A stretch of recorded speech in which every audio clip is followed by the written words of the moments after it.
What is up, everyone? I'm super excited to be kicking off our new series here at WalterPicks, where we talk through how to win your draft with each and every pick. And obviously, we've got to start off with the 101. I mean, it just makes the most sense. So if you don't have the number one pick this year, no worries. We will be pumping the rest of these videos out here very soon. So make sure to like and follow so that you don't miss out on those. But the 101 obviously is a very I guess you could say disputed pick.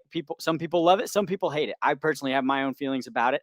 Not a huge fan of it. If I am in the position where I am fortunate enough to have the number one pick, there's obviously a comfort in knowing that you are going to get the best player available. I'm going to come away with who I view as the best player in fantasy football. And so there is obviously a great feeling behind that. You also know right off the bat where your team is going to start from. The one drawback that I do feel like is important to touch on before we even get into this mock draft of drafting from the number one pick, picking at the turns, I feel like is much more crucial in your preparation as far as what you want your team to look like beforehand. When you're drafting in the middle of your drafts, you have the luxury of seeing kind of how the board falls and not having to wait too long in between your picks. However, when you're drafting at the number one pick or at the end, when you're drafting on the turns, you've got to wait a while after you make your bang bang selections. And that can lead to some runs that if you don't prepare for, can put you in a really tough spot. So the two positions that I feel like it is super crucial for you to kind of have an idea of what you're going to do before your draft starts is the quarterback and tight end position. If you are wanting to go ahead and take one of those top three quarterbacks, Patrick Mahomes, Jalen Hurts, Josh Allen, you're going to have to use the 2-3 turn. One of those picks is going to have to be dedicated to one of those guys. Now, if you're like me and I prefer to wait on a quarterback, I'm going to look other options at that pick. But if you are someone who's looking for that elite top level quarterback, you're going to have to spend one of those picks there preparing for what you're going to do with that other pick. And then the next turn is super important. Again, tight ends, the same situation. Unless you're going to take Mark Andrews there at the 2-3 turn, that 4-5 turn is going to have to be the decision where am I going to take a Dallas Goedert, a TJ Hawkinson, a Kyle Pitts, a Darren Waller, or George Kittle. If you want one of those guys, understand you're going to have to be the guy to pull the trigger, maybe reach a little bit at that 4-5 turn. Because what you don't want to happen if you are wanting one of these guys, waiting and hoping that they fall to you, rarely ever works when you're at the turn. Because once one person takes that quarterback or that tight end, you're going to see a run at that position of owners thinking, I need to do this now. So before even getting into the draft, drafting at the 101, that is the very first piece of advice is go in with at least an idea of, do I want an elite quarterback or do I want a top level tight end? If not, then you could treat it like normal. Just see how the board falls, take your best available, take the guys that you love. But if you are wanting one of those guys, you're going to have to be the guy more than likely to start those runs, which can have its benefits, but obviously it's going to lead you to reach. We are going to go ahead and fire up this mock draft from the 101. And how am I going to start by winning my draft with the 101? I'm going to do it by taking Justin Jefferson, starting the charge of, maybe Jamar Chase or maybe Christian McCaffrey. I, for one, cannot jump on that hype train. There's been a shift for the last couple of years, the zero RB trend. And I think you almost have to at this point. You have to take advantage of the high ceiling. In a second, some of the running backs are going to be available at the 2-3 turn definitely leaves me a little more comfortable in taking a receiver right off the bat. So as I said, looking at this board right now, you got Tony Pollard, Breece Hall, and Ramondre Stevenson on the board. Okay. If I wanted to take my RB1 right here, I have great options to do so. If I wanted to grab Mark Andrews, I certainly could. I do feel like he's definitely a reach here, though. He's just not the positional advantage that Travis Kelce is. I'm going to get my first running back here. I am going to go ahead and take Tony Pollard. I think Pollard's in a great situation right now in Dallas where there's not a lot of mouths to feed. They obviously could go out and sign somebody else, but Tony Pollard makes a lot of sense at this pick. His ceiling is so high. And so we are going to go ahead and go there. I'm going to circle back to receiver now.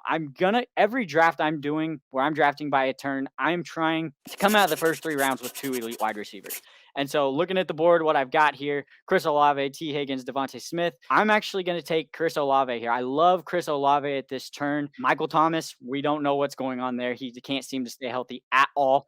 And so Chris Olave is a guy that had, let's see, how many targets did Chris Olave have with Jameis Winston and Andy Dalton throwing him the football? 119 targets with those guys at quarterback. You bring Derek Carr, a competent quarterback, a guy who's proven to produce at a high level in this league. I feel very, very good about taking Chris Olave there at the 2-3 turn. Again, thinking ahead, do I want to start a tight end run here? There's only been 3 tight ends taken off the board. George Kittle's there, Kyle Pitts is there, Dallas Goddard's there, Darren Waller's there. These are guys that once one is picked, it's very likely that they're not going to be back to me at that 6-7 turn. So I have to make a decision now. Do I want one of those guys? Same thing with the quarterback. Now, I am actually pretty fortunate here because you got Justin Fields and Justin Herbert on the board here. To me, you could literally go either way. I do feel like Justin Herbert's floor is a little bit higher, but Justin Fields' ceiling is obviously as high as it gets at the quarterback position. So for me personally, I am going to go ahead and I'm going to take Justin Herbert here at this pick. I'm going to get my quarterback locked in. But because I did take a quarterback, I'm not going to take my tight end here too. I don't like to take quarterback and tight end at the same turn. I feel like that puts me at a disadvantage at my other spots as far as the value goes. So I am going to look at some other options here.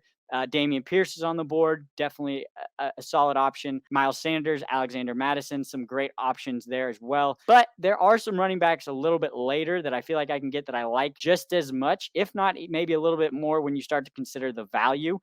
So I am going to go ahead and look at the receiver position here. I'm going to go and take a guy in DJ Moore that I know I didn't take Justin Fields. I probably should have stacked the two, to be honest. But I love DJ Moore in any capacity. And now that you at least got him where he's not having Sam Darnold throwing him the ball or PJ Walker throwing him the ball, I think DJ Moore is going to find a way to be very, very effective in that offense. And right off the bat, I mean, I've got Justin Jefferson, Chris Olave, DJ Moore, 3 receivers right off the rip, top 20 guys that, I mean, I feel very, very strong will be great contributors this year. Again, we get back to our turn here at the 6-7. I'm starting to think ahead. You know, tight end is still an area where I'm looking.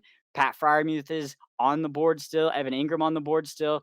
And there's only 4 teams that don't have a tight end. So it's either I probably commit to a tight end here or I wait. I personally am going to wait here. There's a couple guys that I really like at this spot. The first one's Deontay Johnson.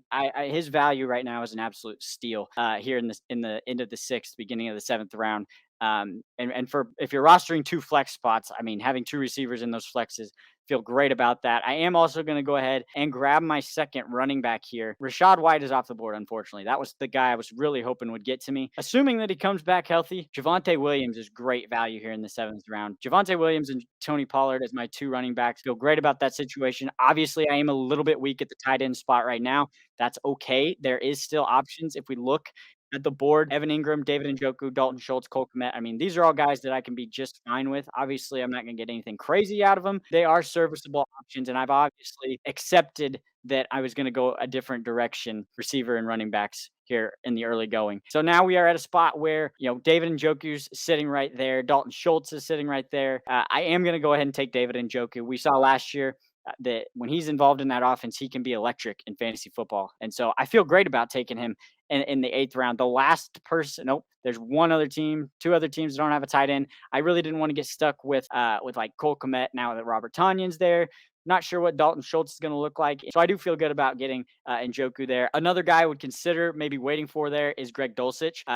He's a great value there at the 9-10 turn or at the 10-11 turn. But David Njoku, great pick. I feel really good about it. And with my second pick, you know, just looking at my squad here, I've filled out my roster. Now it's about filling out my bench. There are some running back options here. You know, we always want to prepare for the worst in fantasy football. You know that Brian Robinson and Antonio Gibson, there's a lot of hype right now behind Antonio Gibson. That's just not a backfield that I really trust. However, I do trust the Green Bay backfield, especially with not only the system that they run, but you're bringing in a brand new quarterback in Jordan Love. You're going to try and help him out as much as you can with the run game.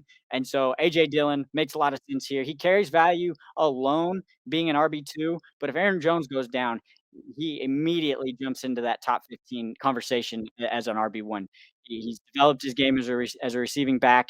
He's obviously a tremendous runner. So feel great about that pick there. Now we get to a spot here at the 10-11 turn. Again, we're kind of just filling in the roster at this point. Looking around at some guys, you know, Greg Dulcich is there. I could have waited and gotten Greg. I didn't choose to do so. That's okay. I'm not sitting here kicking myself or anything like that. I don't feel the pressure to take a quarterback right now because I do have Justin Herbert. Rondale Moore is a name that jumps out to me. I do love the opportunities that he's going to have in Arizona with DeAndre Hopkins on his way out.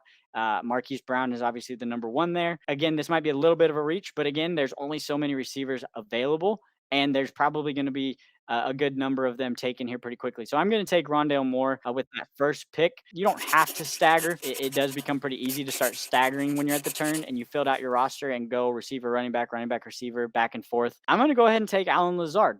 Alan Lazard, obviously, Aaron Rodgers' number one uh, target in Green Bay. He recruited him for a reason. I know Garrett Wilson's there. Garrett Wilson's a tremendous receiver, will be the receiver one in that offense. But Alan Lazard has proven to be an effective receiver too.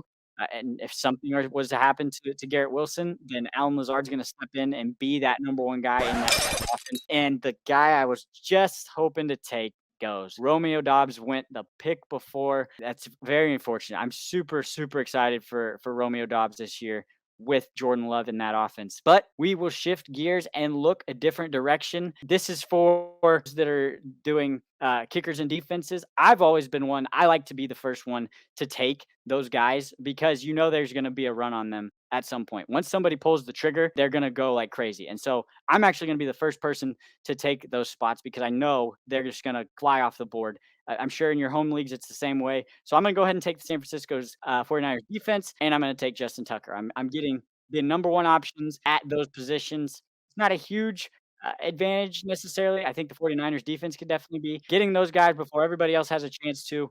You're always in a good shape. Honestly, I could have done it at the 11 spot as well, taking a defense to maybe influence some of these other teams to take a defense as well. Again, when you're drafting at the ends, you are kind of in control of whether or not you're going to start a run. And it was something I probably could have done at the 11-1 pick to try and get some teams to pick a defense, and maybe it would have pushed Romeo Dobbs a little bit further. So drafting on the turns, be mindful of, can I start a run? Is there a run that's about to start? And make sure that you plan accordingly because you don't want to get in a spot where you're left with nothing. And so now with the last pick, the board has not changed at all. I was able to get premier positional value at the defense and kicker spot. And since I took David Njoku, who a solid option, maybe not my favorite. I'm going to go look at the tight end spot, maybe get a backup, maybe get a backup quarterback. I'm going to look at those spots, see what I've got. Nothing that I love. So in this instance, there's nobody that I'm really high on at those positions. So I'm going to pass. I'll stream those positions later.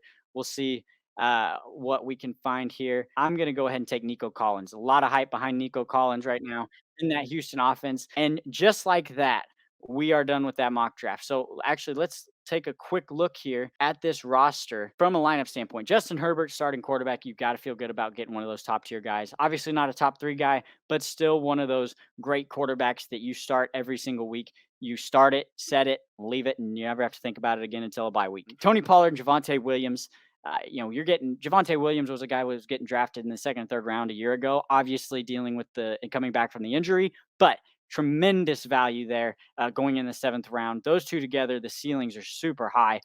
Justin Jefferson and Chris Olave couldn't have asked for a better start at receiver from the 101. And then getting flex guys in DJ Moore and Deontay Johnson. Again, I probably could have stacked Justin Fields and DJ Moore.